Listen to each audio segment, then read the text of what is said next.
सत्तारूढ़ दल सत्ता पर काबिज रहना चाहता है, वहीं विपक्ष सत्ता पर काबिज होना चाहता है। तीसरे दल ने कुछ क्षेत्रों में समीकरण बिगाड़ दिए हैं।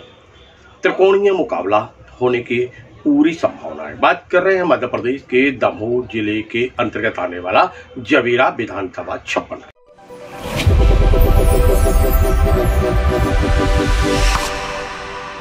नमस्कार, स्वागत है आपका। मैं हूं डॉक्टर एलन वैष्णव। मध्य प्रदेश में इस समय 230 विधानसभा क्षेत्र के रिक्त स्थान की पूर्ति के लिए प्रयास चल रहे हैं। उम्मीदवार मैदान में हैं। 17 नवंबर को होगा मतदान और 3 दिसंबर को आएगा मतदान का परिणाम। सत्तारूढ़ दल सत्ता पर काबिज रहना चाहता है, वहीं विपक्ष सत्ता पर काबिज होना चाहता है। दोनों के अपने अपने प्रयास हैं।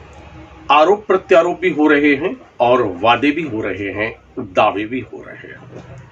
तीसरे दल ने कुछ क्षेत्रों में समीकरण बिगाड़ दिए हैं और उन तीसरे दल के रूप में जो समीकरण बिगाड़े हैं उसके कारण दोनों प्रमुख प्रतिद्वंदी दल यानी भारतीय जनता पार्टी और कांग्रेस की नींदें उड़ रही हैं। और ये तीसरा दल जो है वह लगातार आगे बढ़ रहा है।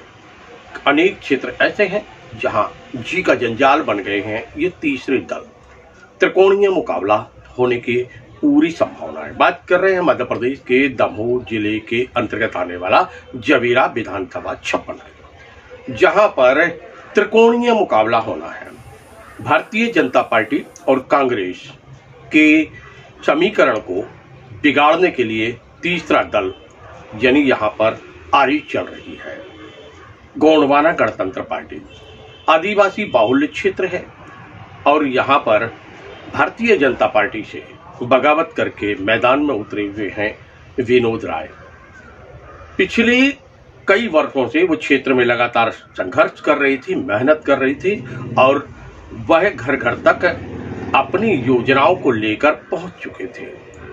भारतीय जनता पार्टी ने उन पर भरोसा नहीं जताया और वर्तमान में जो विधायक हैं धर्मेंद्र सिंह लोधी को मैदान में उतार दिया और फिर विनोद राय ने भारतीय जनता पार्टी से बगावत कर दी। बस जैसे ही मैदान में उतरे नींदें उड़ गई राजनीतिक दलों की, क्योंकि जिस प्रकार का हुजूम था, जिस प्रकार की स्थिति थी, जिस प्रकार जनता का मत निकलकर सामने आ रहा था, वह निश्चित रूप से चौंका देने वाला था कांग्रेस और भारतीय जनता पार्टी दोनों को। वहीं कांग्रेस में भी ऐसा कुछ हुआ कि कांग्रेस की महिला मोर्चा की जिले की अध्यक्ष रजनी ठाकुर रूठ गईं।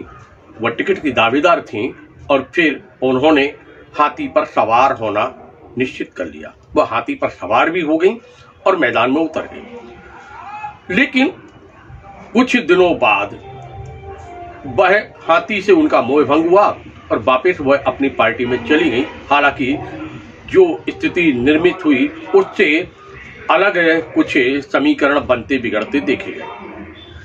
अब जब वो अलग होती हैं तो फिर स्थिति ये बन गई कि अब ये मुकाबला भारतीय जनता पार्टी कांग्रेस के बीच में तीसरे दल के रूप में उभरता गोंडवाना गणतंत्र पार्टी के उम्मीदवार विनोद राय ने बिगाड़ दिया।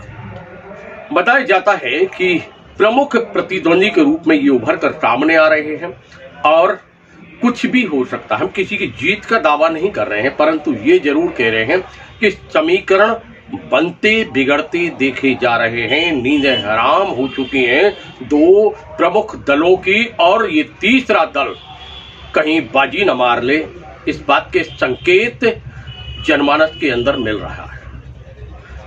और आरी जिस प्रकार चल रही है वह चर्चाओं में किसको मिलेगा वनवास और किसको मिलेगा ताज, ये सब स्पष्ट होगा आने वाली 3 दिसंबर को। हम फिर मिलेंगे आपसे दूसरी विधानसभा की समीक्षा लेकर, चर्चाएं लेकर। तब तक मुझे दीजिए इजाजत। नमस्कार।